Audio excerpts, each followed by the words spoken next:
श्री स्वामी समर्थ. मी शर्मिला. माझ्या या यूट्यूब चॅनलमध्ये माझ्या सगळ्या गोड यूट्यूब फॅमिलीचं पुन्हा एकदा नव्याने स्वागत करते. तुमच्या मनातील सगळ्या चांगल्या इच्छा स्वामी महाराज पूर्ण करोत हीच स्वामी महाराजांच्या चरणी प्रार्थना करते आणि आपल्या याच्या नवीन व्हिडिओला सुरुवात करते.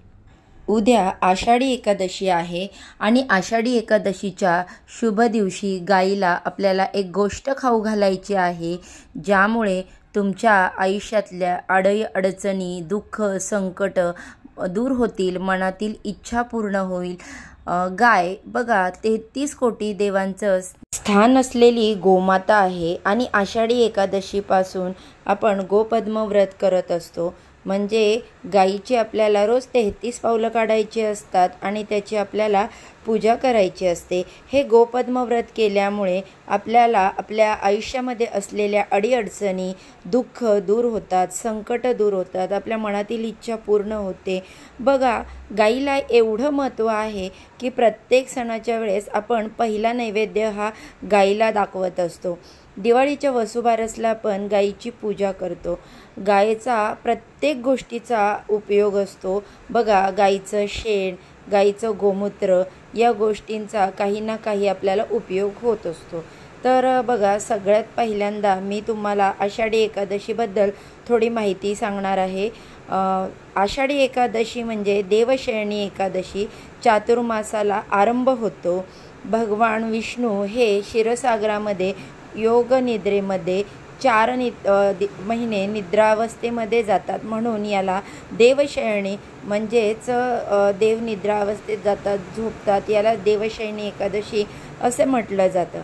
या दिवशी आपल्याला उपवास करायचा असतो, तो पण आपल्याला नियम पाळून करायचा असतो. तसेच या आषाढी एकादशीच्या दिवसापासून गोपद्म व्रताला सुरुवात होते. तसेच बघा, हे व्रत जे आहे ते चातुर्मास या दिवसापासून कार्तिक शुद्ध एकादशीपर्यंत चातुर्मास आपल्याला पाळायचा असतो. अशा या शुभ काळाची सुरुवात आषाढी एकादशीपासून सुरू होत असते. म्हणून या शुभ दिवशी आपण काही सेवा व उपाय केले तर 100% आपल्या अडचणी दूर होतात. कारण हा दिवस मुळात खरंच खूप प्रभावी आहे. गाय हा मुळातच खूपच अशी महत्त्वाची आणि धार्मिक दृष्टीने तिचं स्थान हे खूप महत्त्वाचं मानलं जातं.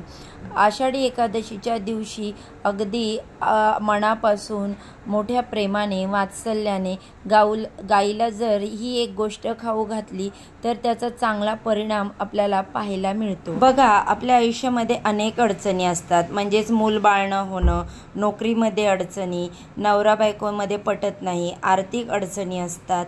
कोणत्याही प्रकारच्या आपल्या अडचणी असतील तर त्या दूर होतील. उद्याची एकादशी खरंच खूप महत्त्वाची असते.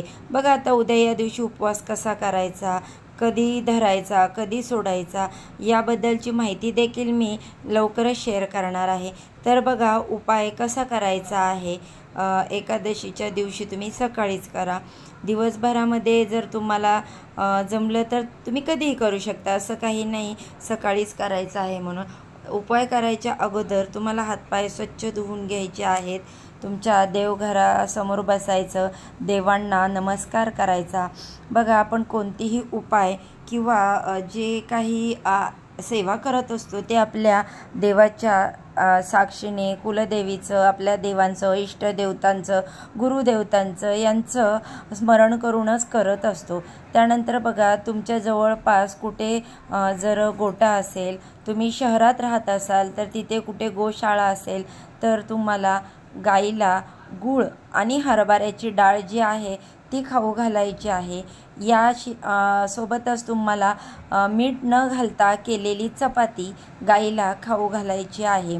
आता बघा, बरेचसे लोक म्हणतात की या दिवशी गाईचासुद्धा उपवास असतो, मग गाईचासुद्धा उपवास मोडला जातो. मग असं नाही. बघा, गाईला चारासुद्धा दिला जातो, तिचं खाणंच ते आहे. त्यामुळे असं नाही की गाईला उपवासाचे पदार्थच देऊन आपण तो गाईला उपवास धरायला लावू शकतो. आता बघा, ते प्रत्येक गोष्ट तुमच्या मानण्यावर आहे.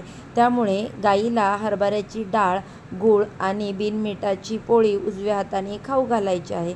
गाईला स्पर्श करून नमस्कार करायचा आहे। तुमची जी काही मनामध्ये मनोकामना इच्छा आहे ती अगदी मनोभावे गाईसमोर व्यक्त करायची आहे की लवकरात लवकर माझ्या मनातील इच्छा पूर्ण करा, माझ्या ज्या समस्या आहेत त्यापासून माझी सुटका होऊ द्या, माझ्या ज्या काही अडचणी आहेत त्या गोमाता लवकरात लवकर दूर होऊ द्या, अशी इच्छा आहे ती पूर्ण होऊ द्या, अशी अगदी मनापासून आपल्याला मनोभावे प्रार्थना करायची आहे। आपल्याला बघा, गोमातेची सेवा केल्यामुळे आपल्यातील जो घरामध्ये पितृदोष असेल तो नाहीसा होतो। आणि बघा, पितृदोष जर नाहीसा झाला तर आपल्या आयुष्यामधील सगळे अडीअडचणी, संकट, वाद दूर होतात।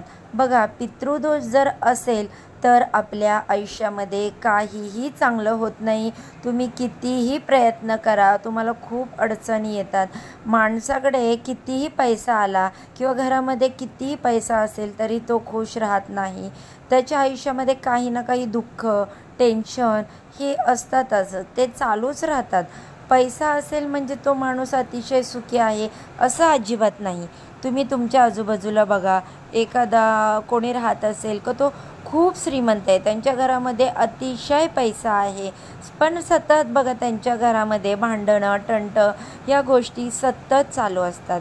म्हणजे बघा, पैसा हे सर्व सुख नाही।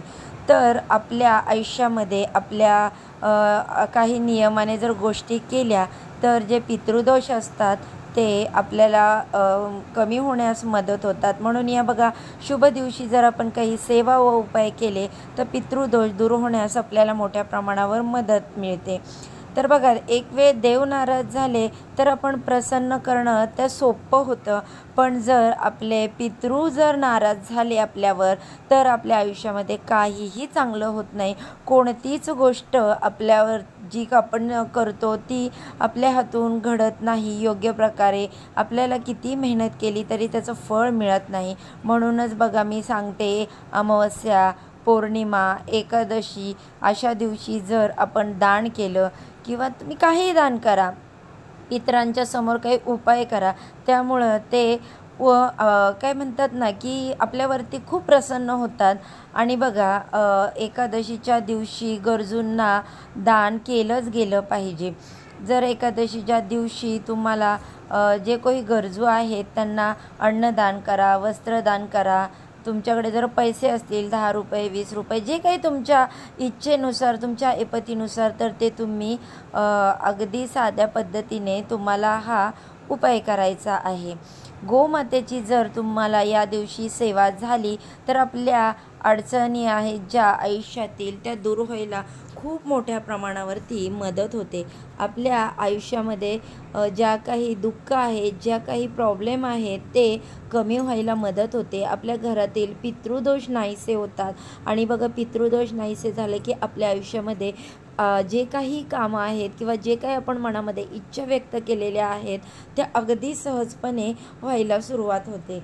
तर बघा, आषाढी एकादशीला ही जी वस्तू आहे गाईला खायला घातली तर आपल्याला त्याचे निश्चितच चांगल्या प्रकारे फळ मिळते। तर बघा, ही अत्यंत महत्त्वाची माहिती मला तुमच्यापर्यंत पोचवायची होती। व्हिडिओ जर आवडला तर थोडा जरी हेल्पफुल वाटला असेल तर तो तुमच्या मित्रपरिवार आणि कुटुंबासोबत शेअर करा, त्यांना देखील या माहितीचा फायदा मिळायला हवा। चला तर मग अशाच छान छान व्हिडिओ पाहण्यासाठी बेल आयकॉन प्रेस करा। आजच्या व्हिडिओचा मी इथेच एंड करते। उद्या अशाच छानशा व्हिडिओसोबत पुन्हा नव्याने भेटू। सर्वांना श्री स्वामी समर्थ, जय जय स्वामी समर्थ।